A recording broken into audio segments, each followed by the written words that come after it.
The day started like any other. I was making coffee in our modest kitchen when James walked in, dressed in his best suit, a smug smile plastered across his face. Something was different about him. There was an air of arrogance I hadn't seen before. "Sarah, we need to talk," he said, adjusting his expensive new watch, a recent purchase I hadn't questioned. I should have. "What's on your mind?" I asked, already knowing what was coming. The late nights at the office, the secret phone calls, the sudden interest in looking more executive. It all made sense now. "I'm leaving you for Emily," he announced like he was sharing great news. "She's the CEO of Morton Industries. Unlike you, she's actually going somewhere in life. I'm tired of being married to someone who can't match my ambitions." I took a sip of my coffee, hiding my smile behind the mug. James had always been ambitious, but his ambition was matched only by his ignorance. My name is Sarah Chen, and for the past 5 years, I've been married to a man who thought he knew everything about me. The truth? He didn't know the first thing about who I really was. "Emily's different," James continued, pacing the kitchen with animated gestures. "She understands the corporate world. She's not stuck answering phones and filing papers like you. Do you know she made over $8 million last year?" I set my coffee down carefully. "Is that what she told you?" He scoffed. "I've seen the reports, Sarah. I'm not an idiot. She's shown me everything. The company finances, her personal accounts. She's offering me a position as vice president of operations. Can you imagine? Me, a VP. I could imagine it quite well, actually. After all, I had been the one to suggest to Emily that we might have an opening in that department. Of course, James didn't know that. He didn't know that Emily Morgan, the supposed CEO of Morton Industries, was actually just the face of the company. The real owner? That would be me. "What about our life together?" I asked, more curious about his response than actually concerned. 5 years of marriage just gone. "Let's be honest," he said, straightening his tie. "We've been going nowhere. You're content being a secretary, making what? 40,000 a year. Emily makes that in a week. She has vision, connections. She's taking the company global." I bit back a laugh. Morton Industries had gone global 3 years ago, long before Emily was even hired. I had orchestrated that expansion myself, working late nights in my home office while James assumed I was just catching up on filing. The truth was far more complex than James could imagine.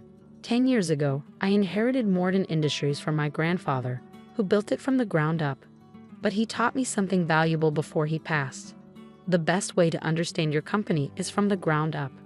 So I worked my way through every department, learning the ins and outs of the business. When I finally took over as owner, I made a decision. I would remain anonymous, using a public face for the company while I kept working among the employees. Emily was hired specifically for this role, to be the public CEO while I maintained control from behind the scenes. She was good at her job, playing the part of the powerful executive perfectly. What I hadn't expected was for her to fall for my husband's obvious attempts at seduction. "When are you leaving?" I asked, keeping my voice neutral. "Tonight," he said, pulling out his phone to check the time on his new Rolex. "Another gift from Emily, no doubt. Emily's arranged for movers to come for my things. We're moving into her penthouse in the city. My penthouse, actually. One of several properties I maintained for business purposes." "I suppose congratulations are in order," I said, standing up to rinse my coffee mug. "I hope you find what you're looking for, James." He paused, clearly thrown by my calm reaction. "That's it? No fighting, no begging me to stay." "Would you like me to beg?" I asked, raising an eyebrow. "No, I just..." He trailed off, frustrated by my lack of emotion. "I thought you'd care more." "I care," I said softly, "just not in the way you think I should." He shook his head, that familiar look of condescension crossing his face. "This is exactly why I'm leaving. You have no ambition, no fire. You're perfectly content being nothing more than a secretary for the rest of your life." If he only knew, I had spent the last 5 years building Morton Industries into a global powerhouse, doubling our revenue and expanding into new markets. All while he thought I was just pushing papers around a desk. "You know what your problem is, Sarah?" He continued, warming to his theme. "You're afraid to take risks.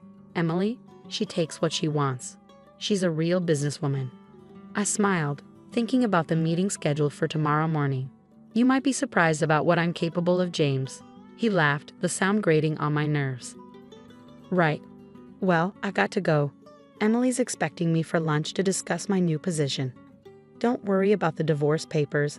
Our lawyers will handle everything. Our lawyers. He had no idea that the prestigious law firm Emily had recommended was actually on retainer with Morton Industries with me. As he turned to leave, something made him pause. You know, I did love you once, but people grow, they change. I need someone who can keep up with me. I understand completely, I said, walking him to the door. Good luck with everything, James. I mean that. He gave me one last patronizing smile before walking out, probably thinking he was leaving me devastated and alone. Little did he know, he had just walked right into a trap of his own making. I waited until I heard his car pull away before pulling out my phone. Emily? Yes, he just left. Time to set everything in motion. The next morning, I arrived at Morton Industries early, taking my usual spot at the reception desk. I watched as James strutted through the lobby, nodding condescendingly at me as he passed. He was wearing a new suit, probably bought with the company credit card Emily had given him. Right on schedule, my phone buzzed with a message from Emily. Board meeting in 30 minutes. Everything's ready. I smiled, thinking about what was about to unfold. James had no idea that he was about to learn the true meaning of ambition.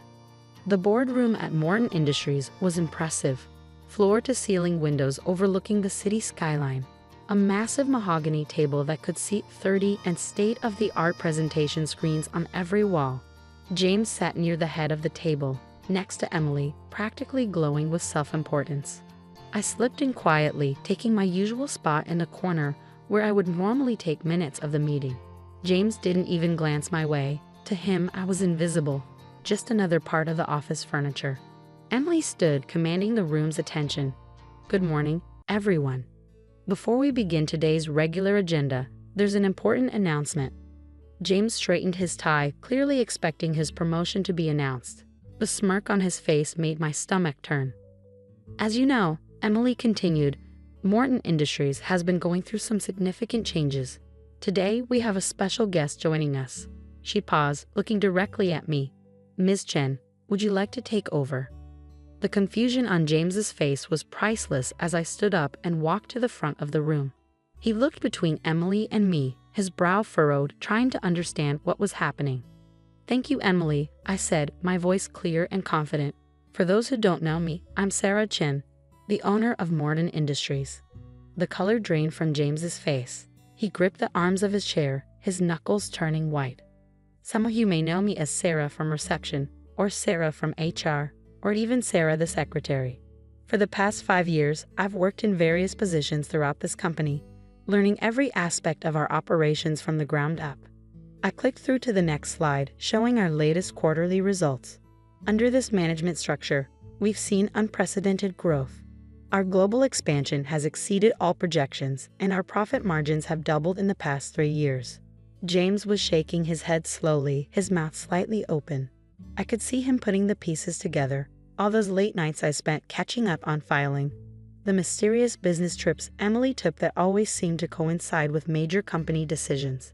The way employees at all levels seemed to respect and defer to me despite my supposedly lowly position. However, I continued, recent events have brought to light some concerning behaviors that need to be addressed. I clicked to the next slide, displaying a series of expense reports. In the past month, we've documented numerous instances of unauthorized use of company resources. James's eyes widened as he recognized the charges. His new suits, the Rolex, the expensive dinners he'd been enjoying with Emily. Emily Morgan has been an excellent face for Morton Industries, I said, nodding to her. She's played her role perfectly, including the recent operation to expose potential corporate espionage and fraud.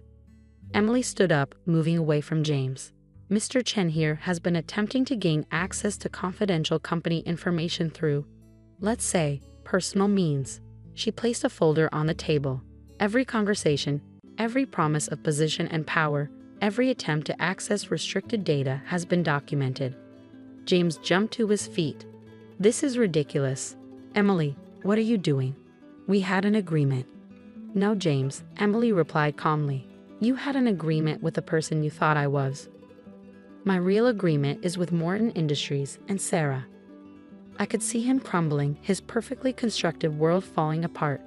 "Sarah," he said, turning to me, his voice taking on a pleading tone. "You can't. This isn't." "Can't what, James?" "Run a multi-billion-dollar company, make executive decisions, keep up with your ambitions?" I kept my voice level, professional. "I've been doing all of that and more while you were busy looking down on me for being just a secretary." The board members watched in silence, many of them hiding smiles. They'd known my true identity all along, had worked with me directly on major company decisions while maintaining the illusion for security purposes. As of this moment, I continued, "You are terminated from Morgan Industries. Security will escort you from the building."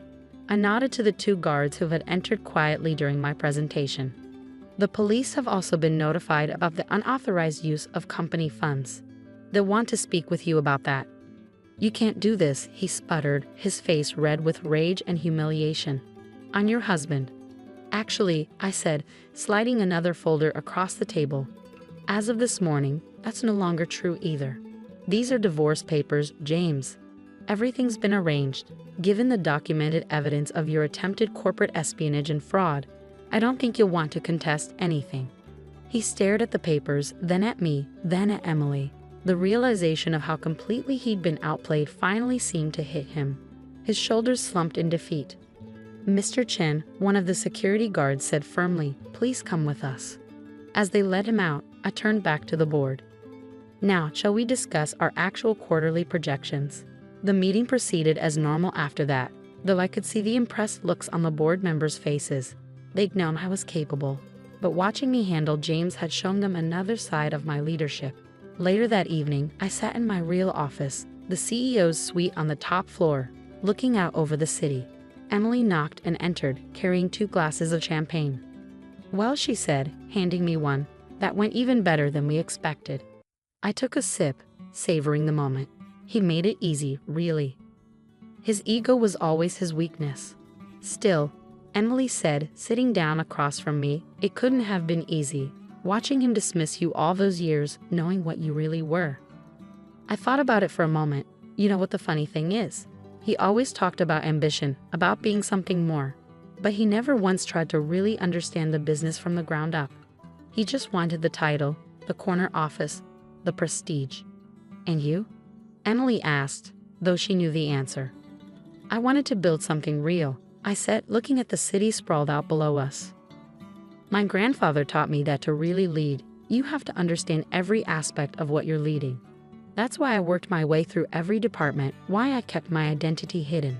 I wanted to see the company for what it really was, not what people would show a CEO." Emily raised her glass. "Well, here's to building something real, and to men who underestimate women in the workplace." I laughed, clinking my glass against hers. I almost feel bad for him, almost. "Don't," Emily said firmly. "He got exactly what he deserved." Later that night, as I walked through my penthouse, the one James had thought belonged to Emily, I felt a profound sense of satisfaction. Not because I'd gotten revenge, though that was certainly satisfying, but because I'd stayed true to my principles. I'd built something real, something lasting, while James had been chasing shortcuts to success. My phone buzzed with a text from my lawyer, divorce papers filed. Given the evidence, he's not contesting anything. It's over. I walked to the window, looking out at the city lights. Tomorrow the business papers would run the story. Morgan Industries owner reveals identity, exposes corporate espionage attempt. My PR team had already prepared the press releases, emphasizing the company's commitment to security and ethical business practices. But tonight, I just stood there, enjoying the quiet satisfaction of finally being able to be myself completely. No more hiding, no more pretending to be less than I was. James had wanted someone who could match his ambitions. He just hadn't realized he was married to someone who had already surpassed them. The irony wasn't lost on me. In trying to trade up for someone he thought was more successful, he'd lost everything to the woman he'd looked down on all along. It was a lesson in humility he wouldn't soon forget. As for me, I had a global company to run, this time from the top floor where I belonged.